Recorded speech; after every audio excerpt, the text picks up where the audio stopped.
Growing up, I used to watch movies like Spy Kids, Mission Impossible, and Codename Kids Next Door. I always thought growing up to be a special agent would be something I would be interested in doing. A very good friend of my family, Leslie Anderson, is a special agent with the Internal Revenue Service, known as the IRS. Leslie works in Sioux Falls, South Dakota at the IRS building. Leslie and I decided to meet up at her house for an interview on October 15th. She exchanged a lot of useful information with me and informed me about the job I may be doing someday. I decided to interview Leslie because I knew that she was a special agent and I wanted to follow right in her footsteps. Since Leslie is so close with my family, I felt very comfortable and relaxed talking about her occupation with her. The interview went over very smooth and I learned a lot more about becoming an agent. Interviewing Leslie, I found there was way more to being a special agent than I thought there was than just arresting people and catching criminals in the wrong. Leslie said she majored in accounting and you need at least 15 credits, but that is not what you have to major in. Leslie could have graduated with 120, but she decided to graduate with 150 credits in case she took the CPA exam, which she ended up not taking. Overall, she was in school for over 4.5 years. The mission of the IRS is to serve the American public by investigating potential criminal violations of the Internal Revenue Code and related financial crimes in a manner that fosters confidence in the tax system with the law.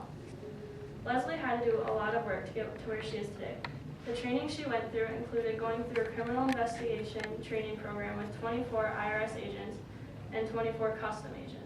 This was about a 2.5, 6-day-a-week training, which included some class time, tests, driving courses, firearm training, stimulation training such as paintball and raid houses, mock testifying at trial, how to interview, and surveillance.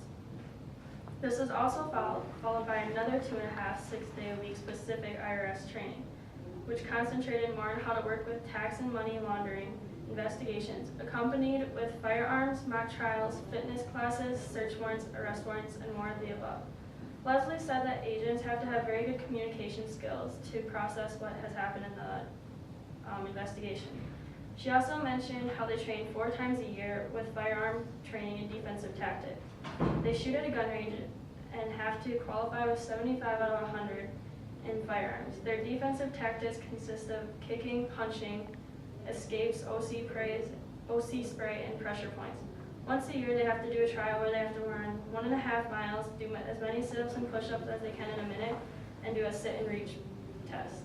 The agents are provided 3 hours a week to work out. Special agents are supposed to dress in business casual clothing during the week when they are meeting with the public. However, during search and arrest warrants or in training, they can wear casual wear. They also have to wear belt loops for their holsters. Special agents have to carry around a badge, a credential, a belt badge, OC spray, bulletproof vest, handcuffs, and a key. She also carries around a Glock 27.40 caliber. Other agents carry around Glock .40 calibers as well.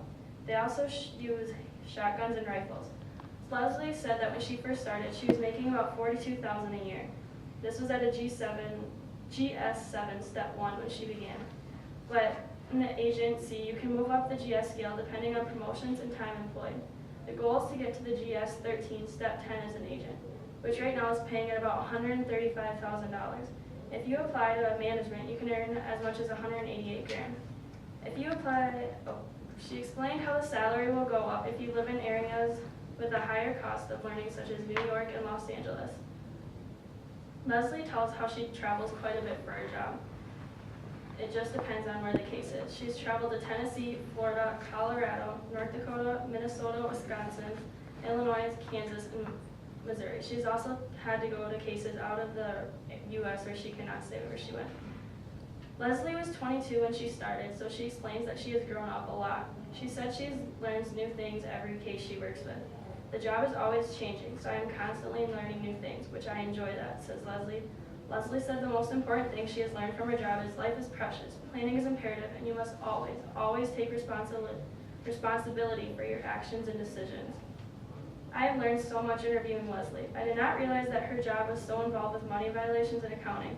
I still want to become an agent, but maybe not into the same agency. I would like to be more involved with the crime scenes instead of bank frauds. I think instead of majoring in accounting, I would love to major in criminal justice. I love being able to talk to Leslie about what she does for a living. It made me realize that I still want to go into the agency.